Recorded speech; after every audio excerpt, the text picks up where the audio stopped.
can you measure that predicts performance in these realms? And the evidence for that's starkly clear. The best predictor of performance in a complex job is IQ.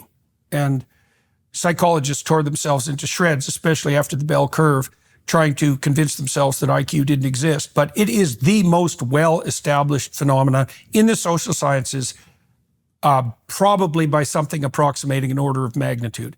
So if you throw out IQ research, you pretty much throw out all social science research. And so that turns out to be a big problem.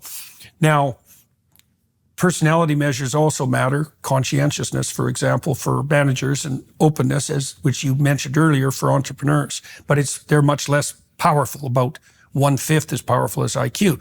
Now, the problem is that IQ measures show racial disparities, and that just doesn't go away no matter how you look at it.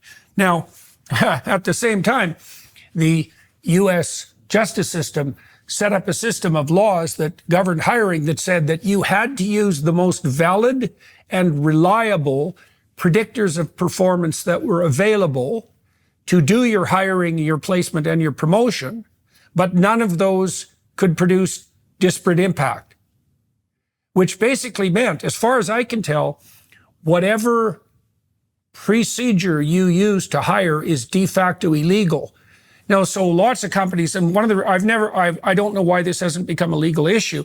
So you could say, well, we use interviews, which most companies do use. Well, interviews they're not valid predictors of performance. They're not much better than chance. Structured interviews are better, but ordinary interviews aren't great at all. So they fail the validity and reliability test.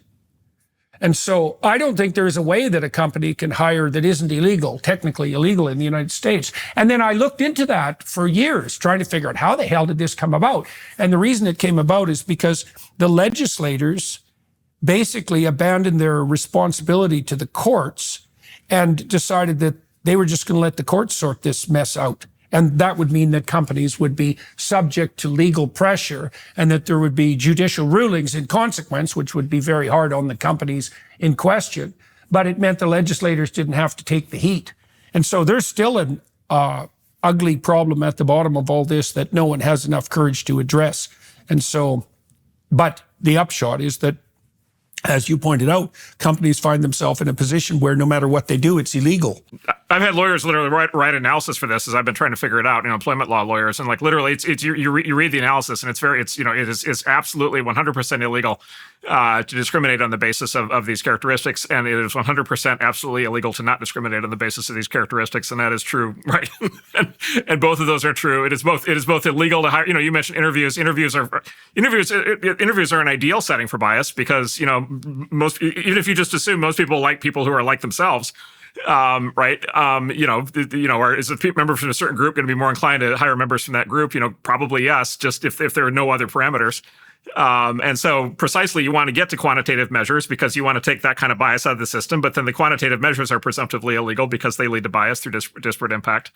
And so that maybe the term Kafka trap, right? You end up in this vice, and then everybody is just so mad that you can't even have the discussion, and so this is the downward spiral.